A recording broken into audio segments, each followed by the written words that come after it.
बाजौर के cricket ground में धमाके से एक शख्स जाम बहक जबकि बच्चा जख्मी हो गया। धमाका तहसील खार के ग्राउंड में उस वक्त हुआ जब वहां मैच जारी था। जाम बहक शख्स की शनाख्त फजलुल्लाह के नाम से हुई है।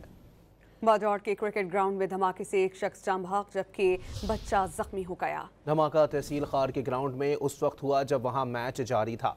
जाम बहक शख्स की शनाख्त फजलुल्लाह के नाम से हुई है। बाजौर के क्रिकेट ग्राउंड में धमाके से एक शख्स जाम बहक जबकि बच्चा जख्मी हो गया। धमाका तहसील खार के ग्राउंड में उस वक्त हुआ जब वहां मैच जारी था। जाम बहक शख्स की शनाख्त फजलुल्लाह के नाम से हुई है। बाजौर के क्रिकेट ग्राउंड में धमाके से एक शख्स जाम बहक जबकि बच्चा जख्मी हो गया। धमाका तहसील खार के ग्राउंड में उस वक्त हुआ जब वहां मैच जारी था। जाम बहक शख्स की शनाख्त फजलुल्लाह के नाम से हुई है।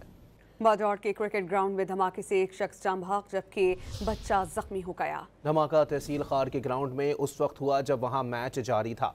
जाम बहक शख्स की शनाख्त फजलुल्लाह के नाम से हुई है।